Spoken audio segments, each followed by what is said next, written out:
الكرام আমরা আল্লাহ তাবারক ওয়া তাআলার শুকরিয়া আদায় করছি যে মহান রব্বুল ইজ্জত অনুগ্রহ করে আমাদেরকে জামাত সালাত আদায়ের জন্য মসজিদে উপস্থিত হওয়ার তৌফিক ইনায়াত করেছেন, আমাদেরকে সুযোগ দিয়েছেন। আমরা আমাদের সে মহান মনিবের দরবারে লাখ কোটি শুকরিয়া আদায় করছি, আলহামদুলিল্লাহ।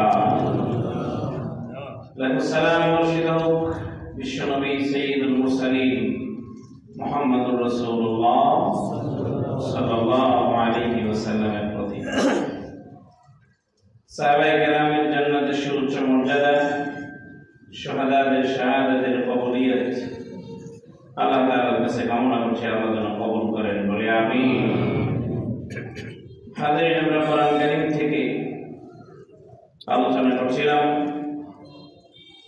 আল্লাহ রাব্বুল আলামিন কোরআন কারীমে ইরশাদ করেছেন এমন এক শ্রেণীর মানুষের কথা, আল্লাযীনা দাল্লা সা'য়ুহুম ফিল হায়াতিদ দুনিয়া, তারা দুনিয়ার জীবনে যা করেছে সব আমল তাদের ব্যর্থ। ইয়াহসাবুনা আন্নাহুম ইউহসিনুনা সুনআ, সবচেয়ে ক্ষতির দিক হচ্ছে যে মানুষগুলো আবার ধারণা করছে যে না, দুনিয়ায় তারা ভালো আমল করছে। তারা ধারণা করছে যে তার আমলগুলো হচ্ছে দুনিয়ায় ভালো, সুন্দর আমল তারা করছে। আল্লাহ তাআলা বলছেন যে না, আসলে তাদের আমল ভালো, কিন্তু সত্যিকার অর্থে তাদের ক্ষতিগ্রস্ত এই জন্যই কোনো আমলই আল্লাহর দরবারে কবুল হয় না। নাউযু বিল্লাহি মিনাশ যালিক। আয়াতটি হচ্ছে সূরা কাহফের 103 নম্বর আয়াত।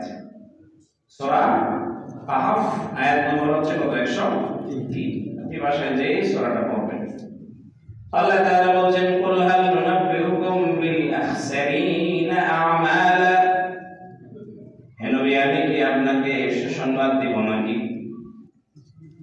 মানে আল্লাহ তাআলা সুসংবাদ নয়, মূলত এটা হলো দুঃসংবাদ। যারা এই ক্যাটাগরির মধ্যে পড়ে, যারা এই শ্রেণীর মানুষ, আল্লাহ নিজে তাদেরকে ঠাট্টা করছেন। আল্লাহ তার রাসূলকে বলেন, কুল হাল নুনাব্বিউকুম বিল আখসারিনা আমালা, হে রাসূল, আমি আপনাকে বলবো নাকি ওই মানুষদের কথা যারা আমলের দিক থেকে সবচেয়ে বেশি ব্যর্থ এবং ক্ষতিগ্রস্ত। আল্লাযীনা দাল্লা সা'য়ুহুম ফিল হায়াতিদ দুনিয়া, দুনিয়ার জীবনে তাদের সব আমল ব্যর্থ। ওয়াহুম ইয়াহসাবুনা, অথচ তারা ধারণা করতেছে আন্নাহুম ইউহসিনুনা সুনআ, তারা ভালো আমল করছে। তারা ধারণা করতেছে তারা ভালো আমল করছে, অথচ কিয়ামতের দিন তাদের সব আমলগুলো ব্যর্থ হয়ে যাবে।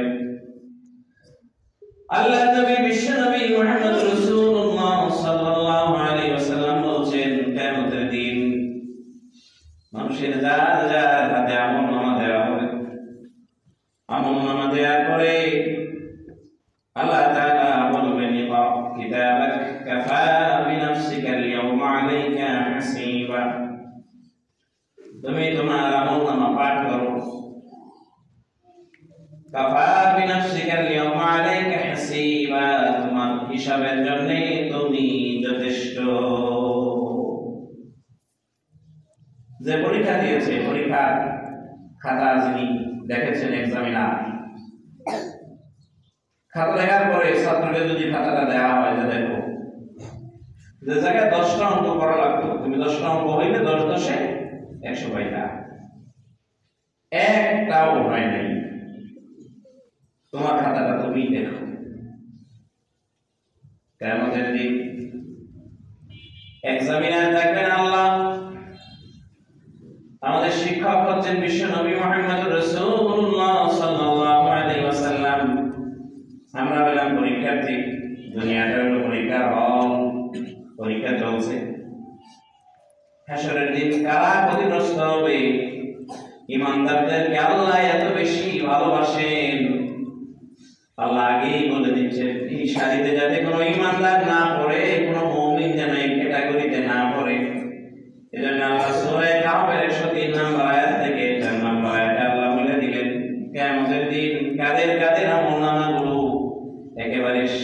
হয়ে যাবে, কিছু থাকবে না।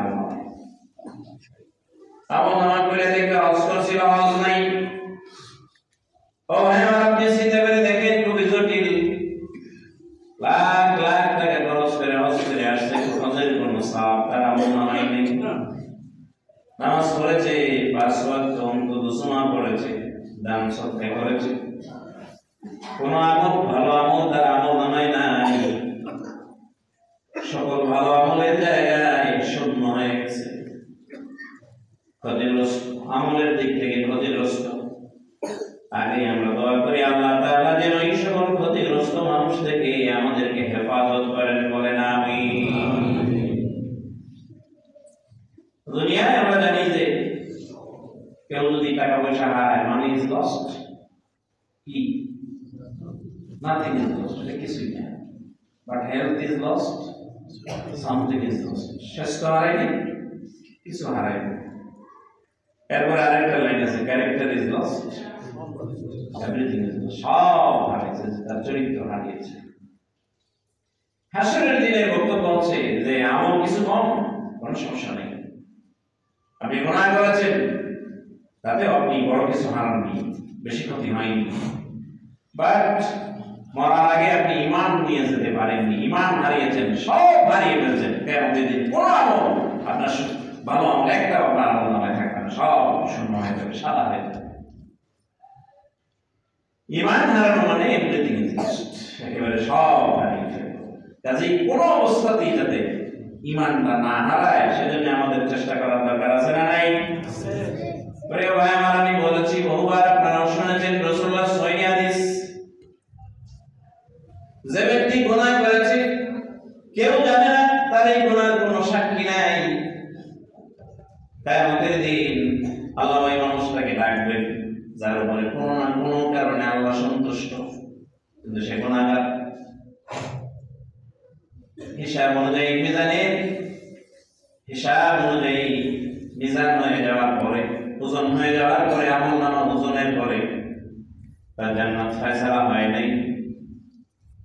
আমল নামায় অনেক বড় বড় গুনাহ আছে, কিন্তু শিরকের গুনাহ নাই, ঈমান ছিল, গুনাহ করেছে। এমন গুনাহ যদি থাকে যেটা আল্লাহ জানে না, সে জানে না, কেউ জানে না, আল্লাহ তাআলা কোনো কারণে যদি ওই ব্যক্তির উপরে খুশি থাকেন, আল্লাহর পছন্দনীয় কোনো কাজ যদি সে করে থাকে, আল্লাহ তাআলা ওই গুনাহগার বান্দাকে কাছে ডাকবেন, ডেকে নিয়ে বলবেন, কানে কানে তুমি এই অপরাধ দুনিয়ায় করেছো।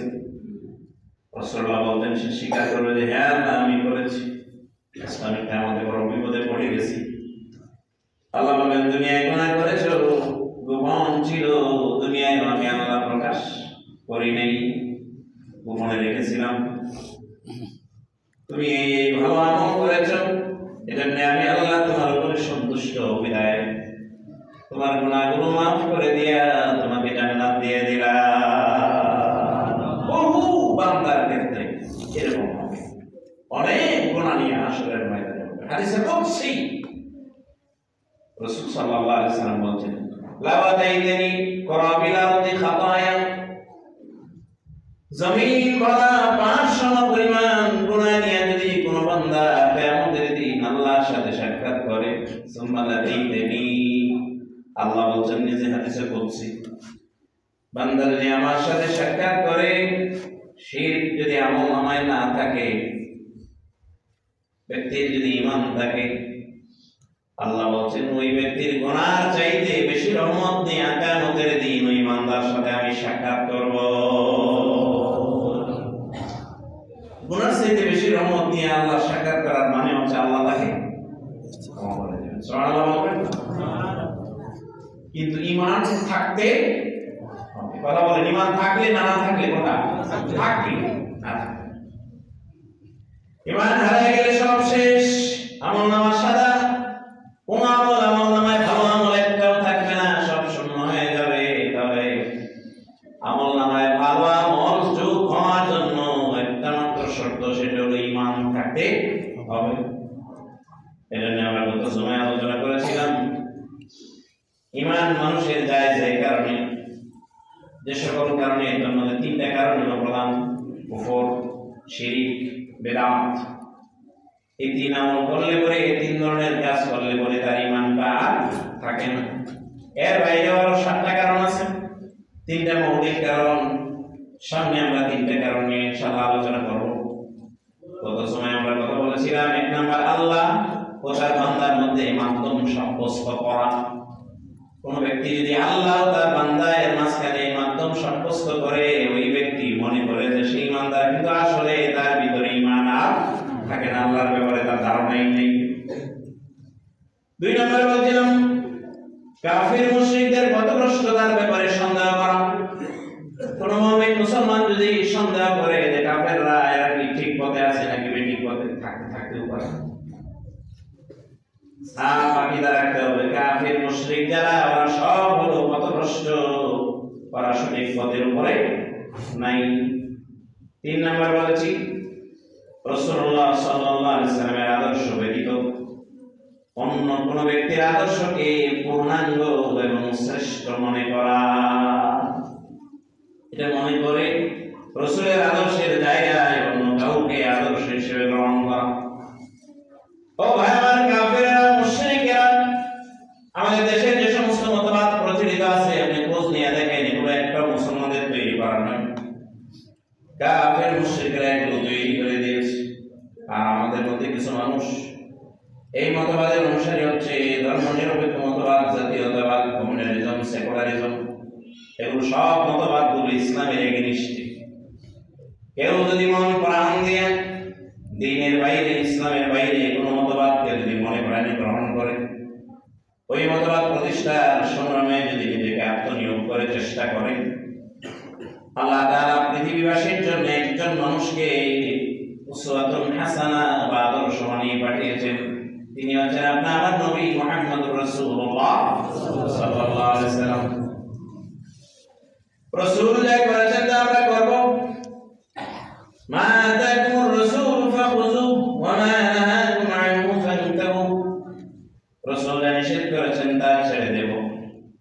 এখন রাসূল সাল্লাল্লাহু আলাইহি ওয়াসাল্লামের আদর্শের বাইরে, এর আদর্শ ব্যতীত অন্য কোনো ব্যক্তির আদর্শ শ্রেষ্ঠ অথবা পূর্ণাঙ্গ অথবা তার কাছে বেশি ভালো লাগে, এটা যদি মনে হয় রাসূলের আদর্শ বাদ দিয়ে যদি অন্য কারো আদর্শ গ্রহণ করে, তাহলে তার ঈমান থাকে না। আমরা গত সময় উদাহরণ দিয়েছিলাম রাসূলুল্লাহর সাহাবী, রাসূলের হাতে হাত রেখে ইসলাম গ্রহণ করেছেন। সাহাবীদের সম্মান, সাহাবীদের মর্যাদা, সাহাবীদের ক্রাইটেরিয়া আপনি জানেন কিনা জানি না। সাহাবীরা হচ্ছেন এমন একদল মানুষ যাদের সব গুনাহ আল্লাহ মাফ করে দিয়েছে। বদরের যুদ্ধে যারা অংশগ্রহণ করেছিলেন তাদের ব্যাপারে আল্লাহ বলছেন ইফআলু মা শিতুম, যা খুশি, রাসূলুল্লাহ বলেন যা খুশি তোমরা করতে পারো, আল্লাহ তোমাদের আগে এবং পরে, মানে যতদিন বেঁচে থাকো দুনিয়ায়, আল্লাহ তাআলা যতদিন বেঁচে থাকবে হায়াত দেবে তোমাদেরকে, দুনিয়ায় যতদিন হায়াত দেবে ততদিন পর্যন্ত আল্লাহ তোমাদের সব গুনাহগুলো মাফ করে দিয়েছে। আগে পরে সব গুনাহ মাফ করে দেওয়া হয়েছে যারা মধুর ইনসান। প্রিয় ভাই আমার, সাহাবীরা হচ্ছেন এমন এক জামাত, এত বেশি সম্মান। সাহাবীদের কাছে যারা শিক্ষা করেছেন, যারা ঈমান নিয়েছেন, তাদেরকে বলা হয় তাবেঈ। সব তাবেঈর আমল যদি এক জায়গায় করা হয়, একজন সাহাবীর আমলের সমান হবে না। নেকির পাল্লায় সকল তাবেঈদের ওজন একজন সাহাবীর আমলের চাইতেও হালকা। এরপরে তাবেঈ, আমরা তো কোনো সিরিয়ালের মধ্যে বহু পরে আল্লাহর নবী বলেন, রাসূলুল্লাহর কোন সাহাবী যদি এক মুঠ পরিমাণ, এক মুষ্টি পরিমাণ গম সে যদি তার খাবার থেকে আল্লাহর রাস্তায় সদকা করে থাকে, এটার তুলনা হলো সাহাবীর ওই এক মুষ্টি পরিমাণ দানকে আল্লাহ উহুদ পাহাড়ের সমান করে দেয়। ওইটাতে যদি উহুদ পাহাড় করা হয়, আর আমাদের এক মুষ্টিটা এক মুষ্টি, উহুদ পাহাড় 3 মাইল লম্বা।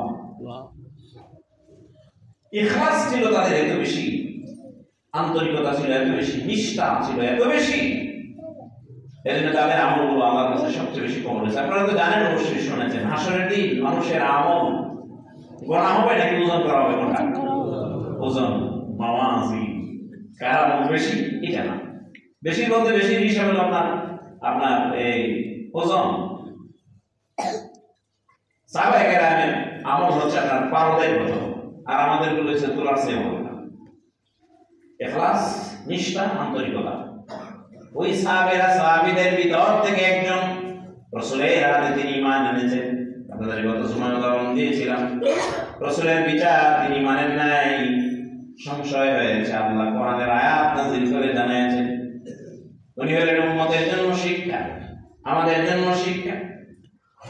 আল্লাহ বলেন হারাজা মিন্না কাবাইতা, রাসূলুল্লাহ ফয়সালা মানবে তো মানবে, মানার পরে মনের ভিতরে কোনো দ্বিধা, সংশয়, সন্দেহ কিছুই রাখতে পারবে না। যদি রাখে ফালা রাব্বিকা লা ইউমিনুন, আল্লাহ নিজে কসম করে বলছেন ওই ব্যক্তির ঈমান নাই। প্রিয় ভাই আমার, 4 নাম্বার হচ্ছে ইসলামের কোন বিধানকে অপছন্দ করা। আমরা কিন্তু অনেক সময় এটা করি, অপছন্দ করা, এটা কুফরি, আমি করতে নাই পারে, এটা ফাসিকি। দুইটার স্তর দুই রকম। একজন নেশা খেয়ে আসছে, খুব ভালোভাবে বুঝে, নেশা খায়, নিয়মিত নেশা করে। হুজুরের সাথে দেখা হয়েছে মসজিদের সামনে, বলছে যে কিনি তুমি তো আগে ভালো ছিল, এখন দেখি নেশা টেশা করো, গাল টাল ভেঙে ভিতরে ঢুকে গেছে। ছেলে বিনয়ী বলছে যে হ্যাঁ হুজুর, ওই লাইনে চলে গেছে, দোয়া করেন যাতে ফিরে আসতে পারে। কিন্তু এটা যে অন্যায় এটা সে মনে করে, এটা যে হারাম এটাকে সে হারাম জানে, অন্যায় মনে করে। পাশে থেকে আরেক মুরব্বী, উনি যদি এটাকে বলে যে হুজুর বাদ দেন, যুবক মানুষ, এই বয়সে মানুষ একটু আধটু নেশা করে, নেশা খায়া যেই যুবক ফাসিক, সে কিন্তু কাফের না, নেশাকে সে হারাম জানে, এটা অন্যায় এটা জানে। এজন্য বলতে দোয়া করেন, খারাপ লাইনে চলে গেছি, দোয়া করেন যাতে ফিরে আসতে পারি। ওই যুবক নেশা খায়া সে ফাসিক, আর যেই মুরব্বী নেশা তো দূরের কথা, নেশা ছুঁয়াও কোনোদিন দেখে নাই, কিন্তু বলছে বাদ এই বয়সে মানুষ একটু আধটু এরকম করেই। তাহলে আল্লাহ যেটাকে হারাম করছে উনি এটাকে হালাল মনে করছে, সাথে সাথে ওনার ঈমান নাই, উনি কাফের। ও ভাই আমার, দাড়ি না রাখলে কিছুই না। মধ্যপ্রাচ্যে মিশরে বহু ইমাম আছে দাড়ি নাই, আমাদের দেশে তো চিন্তা করা যায় না। কথা বলেন, চিন্তা করা যায় না। দাড়ি ছাড়া যদি কেউ নামাজ পড়াই যায়, আমরা নামাজ পড়াইতে দিবেন কেন? এটা যদি মাসলা দিতে দাঁড়িয়ে সুন্নাত, সমস্যা। আপনারা বলবেন যে হুজুর দাড়ি ছাড়া মুসল্লি হওয়া যায়, কিন্তু দাড়ি ছাড়া ইমাম হওয়া যায় না। এই এত সহজ কথাটা বুঝেন, এত সহজ কথা বুঝেন। বাংলাদেশের সবচাইতে বড় পীর, যে যার সবচেয়ে বেশি মুরিদ, ওই পীর সাহেবের কিন্তু দাড়ি কথা বলেন নাকি আছে না? নাই নাই। হঠাৎ করে দেখলে বেড়া না বেটি, এটা স্মৃতি এমনি প্রশ্ন। বাংলাদেশের বড় পীর হেয়া, তার মুরিদ সবচেয়ে বেশি। 1500 হেডা না হয় নাই কইলাম, হেভি লাখ লাখ মুরিদ। হিসাবে দাঁড়িয়ে নাই বুঝলাম, উনি একটা আমল করছে, একটা সুন্নত উনি বাদ দিছে। মুরিদরা যে হেরে পীর মানলো, এদের কমন সেন্স, এখন কমন সেন্সের কমন বাদ দিলে যেটা থাকা দরকার এটা আছে কিনা সেটা তো সন্দেহ হয়। কথা বলেন ঠিক না বেটি? দাঁড়িয়ে ছাড়া যদি একজন লোক ইমামতি করতে না পারে, আপনি তার পীর মানছেন কোন? আপনার পীর, সে আপনাকে কথা দেন, মুসল্লি হইতে পারে, মুরিদ হইতে পারে আরেক পীরের, কিন্তু সে কখনো পীর হইতে পারে না, সম্ভব না। শরিয়াতের কোন বিধান কেউ চাইলে করলে করতে পারে, না করতে পারে, তার সুযোগ আছে। ও ভাই আমার, কোনদিন শুনছেন নাকি কোন মসজিদে এই কথা কইছে যে টুপি না থাকলে নামাজ হবে না? শুনছেন? নামাজ হয়ে যাবে, দাড়ি না থাকলেও হবে। তাহলে দাড়ি নাই, টুপি নাই, মানে উনি একটা সুন্নাহ আমল করে নাই, একটা সুন্নাহ বাদ দিছে। তবে এটা যদি বুঝে যায় হ্যাঁ এটা রাসূলের সুন্নাহ, এটা রাখা দরকার। কিন্তু আর একজন দাড়ি দেখলেই না শিখায়, দাড়ি মানে এটা খারাপ খারাপ লাগে। তাই দেখতে তার কাছে ভালো লাগে না, এটা ইসলামের একটা শিয়ার। শরীয়তের কোন বিধান যদি কারো কাছে অপছন্দ হয়, এটা যদি তার কাছে ভালো না লাগে, ওই ব্যক্তির ইমানটা আসলে তার ভিতরে আর থাকে না, তার ইমান নাই। ও ভাই আমার, বহু মানুষ বাপ মারা যাওয়ার পরে বোনের বাড়ি যায় নাই, মনে মনে জানে যে এটা একটা অন্যায়, যা করছে আমি এটা একটা অন্যায়, বোনের বাড়ি দেয়নি, কিন্তু মনের মধ্যে এটা যদি জাগে কি দরকার ছিল আল্লাহ বোনের আবার বাড়ি দেওয়ার, এত বিয়ে হয়ে আর এক জায়গায় শুনলে গেছে, তা আল্লাহ তো চাইলে এটা পারত, বোনের কোনো সম্পদ দেওয়ার বিধানটা যদি আল্লাহ না দিত। এই বিধান যদি তার কাছে অপছন্দনীয় হয়, তার কাছে যদি ভালো না লাগে, মনের ভিতরে যদি দ্বিধা সংশয় তৈরি হয়, আল্লাহ তাআলার ফয়সালা অনুযায়ী, রাসূলুল্লাহর কথা অনুযায়ী ওই ব্যক্তির ইমানটা থাকে। ভাই আমরা বলছি কাদিয়ানীরা মাত্র 4 হরফ না, অন্য কাফের 4 হরফ অস্বীকার করে হয়ে গেছে কাফের। আহলে সুন্নাহ ওয়াল জামাত, আমরা যারা আহলে সুন্নাহ ওয়াল জামাতের অনুসারী, যারা কোরআন সুন্নাহর অধিকারী, যারা পৃথিবীর সকল মুফাসসিরিন, মুহাদ্দিসিন, ফুকাহা কেরাম একমত, কোরআনের 4 হরফ তো দূরের কথা, একটা হরফ অস্বীকার করলে তার ঈমান আর থাকবে না, সে হয়ে যাবে কি? কাফের। আয়াতের পর আয়াত পুরো কোরআন অস্বীকার করা, যে কথা এক হরফ অস্বীকার করাও একই কথা। তাহলে আল্লাহ যে বিধান দিয়েছেন, আল্লাহ যে নিয়ম দিয়েছেন, এই নিয়মের প্রতি কারো যদি নাকশিটকা নিয়ে আসে, এটা যদি কারো অপছন্দ হয়, তাহলে আসলে তার ঈমানটা থাকে না, ঈমান চলে যায়। ও ভাই আমার, পছন্দ অপছন্দ তো পরের কথা, আমাদের সৃষ্টি করেছেন আল্লাহ, এত সুন্দর করে পৃথিবীটা সৃষ্টি করেছেন। আসলে বলেন তো দেখি, আমাদেরকে এবং পৃথিবীকে আল্লাহ যে সৃষ্টি করেছেন, এর ভিতরে কোনো সন্দেহ আছে নাকি? লা শাক্কা ফিহি ওয়ালা রাইব, এটা আল্লাহ সৃষ্টি করেছেন। এখন আল্লাহ সৃষ্টি করার পরে আমাদেরকে চলার জন্য কোনো নিয়ম বিধান দিয়েছেন কি দেন নাই? কোনটা? শুধু বিধান দেন নাই। ও ভাই আমার, চীন থেকে যদি কোনো জিনিস আমদানি হয়, আপনি দেখবেন, আপনি একটা সেট দেখবেন, মোবাইল সেট, ওই সেটের ভিতরে দেখবেন বাক্স যখন নতুন করে পড়ে, ইয়ারফোন থাকে, চার্জার থাকে, সাথে আরেকটা ক্যাটালগ গাইড থাকে, আন্তর্জাতিক ভাষায় লেখা, আপনি কিভাবে ব্যবহার করবেন, কিভাবে চালাবেন, এর নিয়ম বিধি আছে। নিয়মের যদি আপনি ব্যতিক্রম করেন, তাহলে ওই বস্তু দিয়ে আপনি উপকার পাওয়ার কোনো সম্ভাবনা নাই, নষ্ট হয়ে যাবে। সৃষ্টি করেছেন যিনি আবিষ্কার করেছেন, তিনি নিয়ম দিয়েছেন। এই বিশ্বজান আমাদেরকে সৃষ্টি করেছেন আল্লাহ, আমাদেরকে চলার জন্য তিনি নিয়ম দিয়েছেন। সর্বশেষ ফাইনাল কনস্টিটিউশনের নাম হলো কোরআন। হযরত জিবরীল আলাইহিস সালামকে দিয়ে মুহাম্মদ সাল্লাল্লাহু আলাইহি সাল্লামের উপরে নাযিল করেন। আল্লাহ রাব্বুল আলামিন আমাদের চলার জন্য বিধান দিয়েছেন, কি করব কি করব না। সকল বিধানগুলো আল্লাহর বিধানগুলো যৌক্তিক, তবে যুক্তি দিয়ে মানার আগে শোনার সাথে সাথে কোরআন সুন্নাহর নিয়ম বিধান মানার জন্য মানসিকতা থাকার নামই হলো মুসলমান। ও ভাই আমার, আমরা কেমন মুসলমান? কেউ কেউ আল্লাহর আইন, আল্লাহর বিধানের কথা বললে মনের মধ্যে কুসকুস করে, মনের মধ্যে সংশয়, হুজুরি থেকে লিখি কোন বাদ দিয়ে বেটার না। এই গ্রুপ, এই মানুষ যারা, এটা যদি আপনি হন, এর ভিতরে যদি আমি পড়ে যাই, মনে করা দরকার যে আপনি আসলে বেশভূষায় ইমানদার, আসলে আপনার ইমান আর নাই। এটা ইমানের মূল কথা। কোরআন অনুযায়ী আমরা যে জায়গায় চলতে পারি না, আল্লাহকে আমরা সরি বলি, বারে তাআলা দুঃখিত, মানতে পারলাম না, পরিবেশ নাই, এই জন্য আমরা গুনাহগার, আমরা অপরাধী, এটা মনে করি, এটা নাম রফেস, এটা পাপাচার।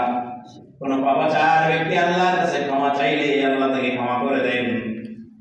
কিন্তু আল্লাহর কোন বিধানকে যদি কারো অপছন্দ হয়, আল্লাহর কোন নিয়ম যদি কারো পছন্দ না হয়, অপছন্দ যদি হয়, তাহলে রাসূলুল্লাহর হাদিস অনুযায়ী, কোরআনের বর্ণনা অনুযায়ী ওই ব্যক্তির ঈমানটা আসলে আর থাকে না। এরপরে ইসলামের কোন বিধান নিয়ে ঠাট্টা বিদ্রূপ করা, কোন নিয়ম নিয়ে, বিধান নিয়ে ঠাট্টা বিদ্রূপ করা। 6 নাম্বার মুসলিমের বিরুদ্ধে কাফের মুশরিকদেরকে সাহায্য করা। মুসলমানদের বিরুদ্ধে কাফের মুশরিকদেরকে সাহায্য করা। কোন মুসলমান মনে হয় এই কাজ করে না? কি বলেন? করে। এই ফিলিস্তিনের যুদ্ধে বহু দেশ আপনার ইসরায়েলের পক্ষে সমর্থন দিয়েছে, অনেক মুসলমান দেশও আছে।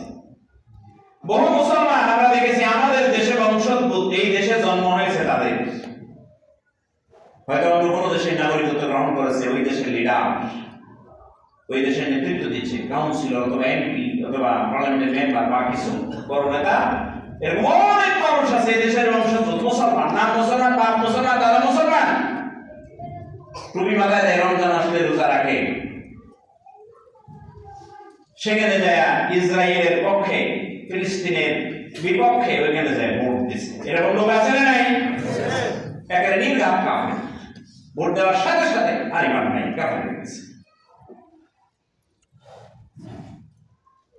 আপনি যেখানে আপনি মঙ্গল গ্রহে গেলেও আপনার ইসলাম আপনার সাথে থাকবে। ইসলাম থেকে খারিজ হয়ে যাওয়া, কিছুক্ষণের জন্য ইসলামের বাইরে থাকার কোন সুযোগ কথা বলেন আছে নাকি? এটা একটা, এই পয়েন্টের মধ্যে এটা একটা, কোন ব্যক্তি এটা মনে করবে না শরীয়তের সীমানার বাইরে সে এখন আছে, এখন সে শরীয়তের সীমানার বাইরে, এখন সে আল্লাহর গোলাম না। আমরা কার গোলাম? আল্লাহর গোলাম। কতক্ষণ পর্যন্ত? মৃত্যু পর্যন্ত। ধরেন 24 ঘন্টা গোলাম, 24 ঘন্টা আমি আল্লাহর গোলাম না। তার মানে এই না যে আপনি শুধু নামাজ পড়ছেন, রোজা রাখবেন, হজ যাকাত দিবেন, শেষ, আপনি আল্লাহর গোলাম হয়েছে না। এতে আপনার ফুল টাইমের খুব কম সময় যায়। শুধু হজ করলেই যদি ইবাদত হয়, হজ তো আপনার সর্বোচ্চ 40 দিনের প্যাকেজ। এরপরে বাকি সময় আপনি কার গোলামি করবেন? আল্লাহর গোলামি। শুধু নামাজ পড়লে যদি গোলামি হয়, তাহলে নামাজ তো দিনে রাতে 5 ওয়াক্ত নামাজ পড়তে সর্বোচ্চ 2 থেকে 2.5 ঘন্টা সময় লাগে। তাসবিহ তাহলিল সহ লম্বা করে তো 2.5 ঘন্টা। তার বাইরে আপনি কার গোলাম? আল্লাহর গোলাম। শুধু রোজা রাখলে যদি আল্লাহর গোলাম হয়, তাহলে 1 মাস রমজানের রোজা রাখছেন, তাহলে বাকি 11 মাস আপনি কার গোলাম? তার মানে হচ্ছে এগুলো হচ্ছে মানুষের জন্য একটা আপনার শিক্ষা, ট্রেনিং পিরিয়ড। সালাত মানুষের জন্য একটা ট্রেনিং, যে আল্লাহর গোলামিটা কিভাবে করতে হবে। এরপরে বাইরের সময়টা বেশি, এই যে বললাম মৌলিক ইবাদত, নামাজ, রোজা, হজ, যাকাত। আচ্ছা আপনারা বলেন এগুলোতে সময় বেশি যায় না বাইরের সময় বেশি? কোনটা? বাইরের সময় বেশি। তার মানে হচ্ছে এগুলো আমাকে শেখাচ্ছে যে আমাকে এর বাইরে চলতে হলে কার নিয়মে চলতে হবে? আল্লাহ নিয়মে। 1 সেকেন্ডের জন্য আমি ইসলামের বাইরে থাকার কোনো সুযোগ নাই।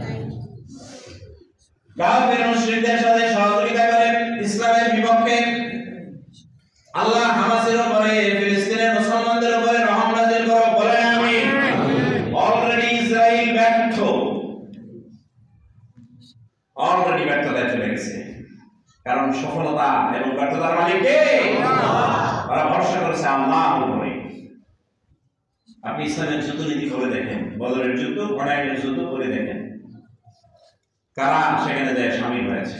আমি সেদিন কওমিকরণের এক বড় আলেম, কাসেমি কি যেন নাম, না বড় কাসেমি, বড় আলেম, জেনেছিলেন কয়েকদিন আগে বের হয়ে তিনি বক্তব্য দিচ্ছেন, বলছেন যে আল্লাহ জান্নাতে যাওয়ার সবচেয়ে শর্টকাট রাস্তা হচ্ছে আল্লাহর জমিনে আল্লাহর দ্বীন প্রতিষ্ঠা করার জন্য সংগ্রাম করে ওইখানে শহীদ হয়ে যাওয়া।